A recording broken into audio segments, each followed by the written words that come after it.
Que la grâce divine soit avec vous. Aujourd'hui, j'explorerai ensemble les 9 signes qui indiquent que la prospérité est en route et qu'un avenir glorieux vous attend, comme promis par Dieu. La Bible nous enseigne que Dieu nous révèle toujours ses plans glorieux tout au long de notre parcours de vie. Par exemple, José a commencé à avoir des rêves étranges à 17 ans, bien avant de devenir gouverneur. Ces rêves étaient des signes qu'il deviendrait une personne prospère. Mais rappelez-vous que la prospérité n'est pas seulement une question de richesse matérielle. La prospérité, c'est avoir une famille unie, un lien puissant avec Dieu, une vie sans perte qui pourrait détourner votre destin. Et bien sûr, je crois que le nom d'une personne vraiment prospère est écrit dans le livre de vie. Commençons donc notre conversation aujourd'hui avec cette compréhension. Je veux éviter tout malentendu sur le but de ce message. Je vous demande de prêter une attention particulière à ce que je vais partager avec vous aujourd'hui. Commençons par un psaume puissant, le psaume 1, qui parle de prospérité et de richesse de la vie. Il n'y a rien de mal à vouloir une vie bénie, une vie prospère, une vie où la faveur de Dieu est sur vous. La Bible nous donne plusieurs exemples d'hommes qui ont été grandement bénis par Dieu: Abraham, Isaac, Jacob, Joseph, Job. Tous ces hommes sont des exemples de personnes qui ont été grandement bénies. Par conséquent, je crois que vous devez prêter attention aux signes de Dieu. Vous devriez maintenant commencer à vous préparer à vivre quelque chose d'extraordinaire. Si vous saviez que Dieu a de grands projets pour vous dans le futur, je suis sûr que vous feriez attention à ne pas commettre d'erreurs, n'est-ce pas? Je crois que lors des nuits froides que Joseph a passées en prison, la crainte de Dieu et la foi en la promesse étaient fondamentales pour qu'il puisse supporter cette période d'injustice. Parce qu'il y a des gens qui s'égarent dans la vie, es-tu d'accord avec moi? Il y a des gens qui s'égarent dans la vie parce qu'ils ont une grande déception ou parce qu'ils croient que rien ne se passera et ils finissent par s'abandonner dans la vie, comme on dit, et ils commencent à faire des choses qu'ils ne devraient pas faire parce qu'ils pensent que Dieu n'a pas quelque chose de grand, que Dieu n'a pas quelque chose de spécial pour eux. Mais je veux, à travers ce message, vous emmener à l'opposé de cela. Amen. Alors, regardez ce qui est écrit dans le psaume 1. Bienheureux l'homme qui ne marche pas dans le conseil des méchants, qui ne s'arrête pas dans la voie des pécheurs, et qui ne s'assied pas à la place des moqueurs. Au contraire, il prend plaisir à la loi du Seigneur et médite sa loi jour et nuit. Car il sera comme un arbre planté près des cours d'eau, qui donne ses fruits en sa saison, ses feuilles ne tombent pas et tout ce qu'il fait prospère. Quelle chose formidable! Tout ce que vous faites prospérera. Avez-vous déjà imaginé cela? Quelle belle chose! Tout ce que vous faites prospérera. Quelle chose formidable! Tout ce que vous faites fonctionnera. Bienheureux est un mot que Jésus lui-même a utilisé dans le Sermon sur la montagne lorsqu'il parlait des béatitudes. Jésus parlait d'une personne qui avait beaucoup de succès. Et réussir signifie aussi suivre certains principes bibliques. Je veux donc parler de certains signes indiquant que vous serez une personne extrêmement prospère. Mais avant cela, je voudrais vous demander de laisser un like ici sur cette vidéo. C'est ainsi que YouTube l'enverra à d'autres personnes. Le chemin vers la prospérité, signe et direction. Laissez votre like et partagez avec votre famille, la prière, la bataille spirituelle, les groupes prophétiques et autres. En partageant cette vidéo de rêve, vous semez la parole prophétique que vous vous apprêtez à recevoir. Nous voulons vraiment recevoir, mais nous devons aussi semer.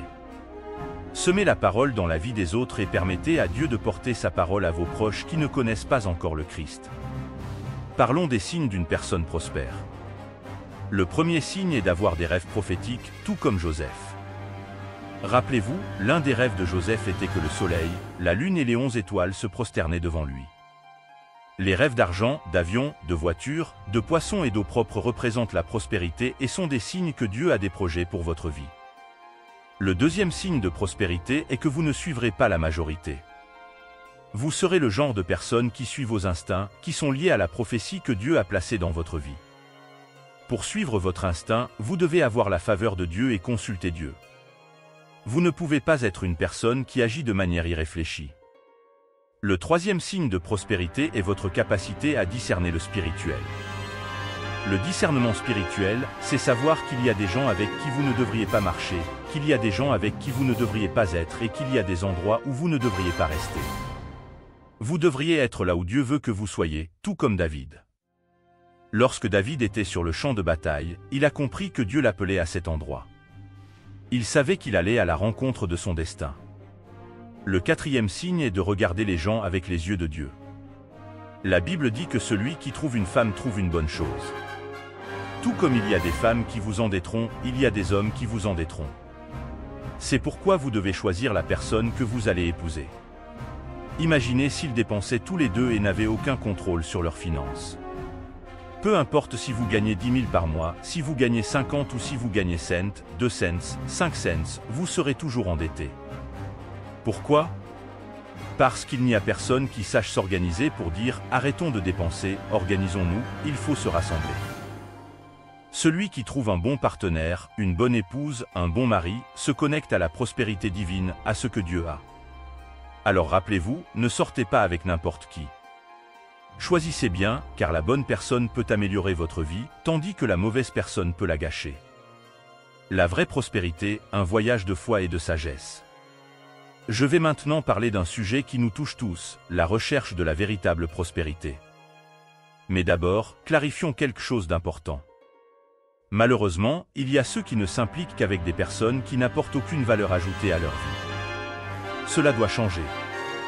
La vraie prospérité ne se trouve pas chez une personne rencontrée un soir, qui n'a aucun engagement, qui ne veut pas fonder une famille, qui vit d'arnaque en arnaque. Non, mes amis. La vraie vie est différente de la vie sous les projecteurs. La passion peut être grande, mais le choix doit être judicieux, comme nous le guide la Bible. Voici quelques signes d'une personne qui est sur le chemin de la prospérité. Un choix du partenaire. La personne prospère choisit quelqu'un avec qui elle peut construire sa vie, pas quelqu'un qu'elle a rencontré en une nuit. 2 choix des amis. Une personne prospère choisit ses amis.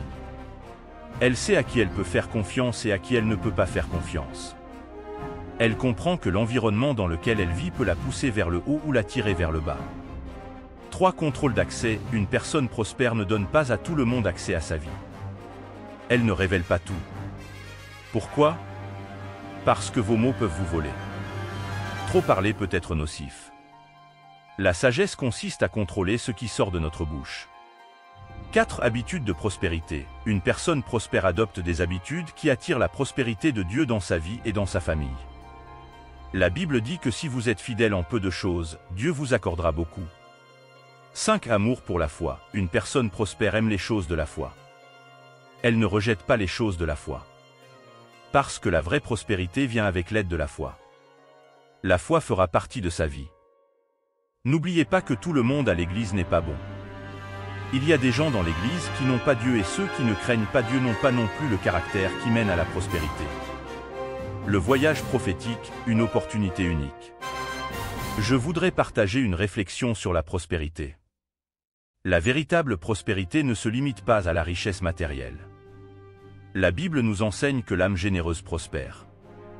La prospérité consiste à être une bénédiction dans la vie des autres, à être généreux et à créer des opportunités pour les autres. N'oubliez pas que tout le monde n'est pas appelé à être entrepreneur, mais que tout le monde peut prospérer. Avant de terminer, je vous lance un appel particulier. Si vous n'avez pas encore accepté Jésus comme votre seul sauveur, je vous invite à réfléchir à ce qui a été partagé ici. Jésus est la lumière qui illumine nos vies, et l'accepter, c'est ouvrir les portes de la vraie paix et de la vraie grâce. Laissez votre réponse dans les commentaires si vous acceptez Jésus comme votre seul sauveur.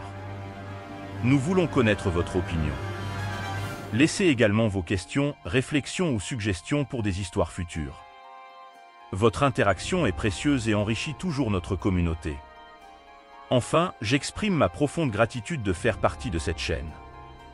Votre présence et votre soutien sont inestimables, et j'ai hâte de nous retrouver dans notre prochaine vidéo, remplie de révélations et d'enseignements de la Bible. Que la paix et la grâce du Seigneur soient toujours avec vous. À bientôt.